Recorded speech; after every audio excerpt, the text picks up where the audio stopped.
സുലേഖ ചേരുകയാണ് തിരുവനന്തപുരത്ത് നിന്ന്. സുലേഖ, ഇന്നലെ തന്നെ ഇതുമായി ബന്ധപ്പെട്ട് മുരളീധരൻ ശക്തമായ ഭാഷയിൽ പറഞ്ഞിരുന്നു, വാർത്തകൾ ചോർത്തിക്കൊടുക്കുന്നവർക്കെതിരെ നടപടി വേണം.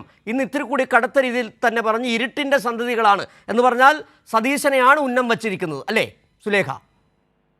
തീർച്ചയായും സിജു, കഴിഞ്ഞ ദിവസങ്ങളിലാണ് ഇത്തരത്തിൽ കോൺഗ്രസിനകത്തുള്ള ഒരു പ്രശ്നം, വലിയ രീതിയിലുള്ള ഒരു പ്രശ്നം ഒരു പൊട്ടിത്തെറിയായി പുറത്തേക്ക് വരുന്നത്. ഇതിലാണ് ഇപ്പോൾ കെ മുരളീധരന്റെ പ്രതികരണം ഉണ്ടായിട്ടുള്ളത്.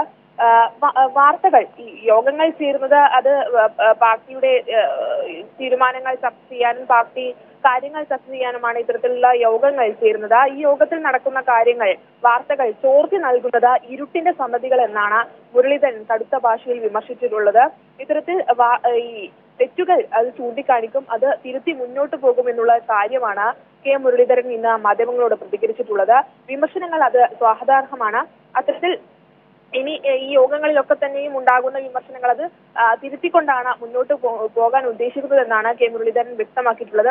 ഈ കഴിഞ്ഞ ദിവസവും കെ മുരളീധരൻ ഇത്തരത്തിലുള്ള ഒരു പരാമർശം നടത്തിയിട്ടുണ്ട്. പക്ഷേ ഇന്ന് അത് കടുത്ത ഭാഷയിലുള്ളൊരു വിമർശനം ഉന്നയിക്കുകയാണ് കെ മുരളീധരൻ. അത് കൃത്യമായി പ്രതിപക്ഷ നേതാവ് വി സതീശനെതിരെയുള്ളൊരു വിമർശനമായി തന്നെ നമുക്കത് കാണാൻ കഴിയും എന്നുള്ളത് തന്നെയാണ്.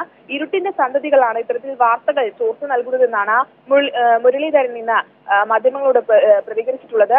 വിമർശനങ്ങൾ ഒരിക്കലും മോശമല്ല, അത് ഈ വിമർശനങ്ങളാണ് ഇത്തരത്തിൽ അത് തിരുത്തി മുന്നോട്ട് കൊണ്ടുപോകും എന്നുള്ളൊരു കാര്യമാണ് കെ മുരളീധരൻ ഇന്ന് വ്യക്തമാക്കിയിട്ടുള്ളത്.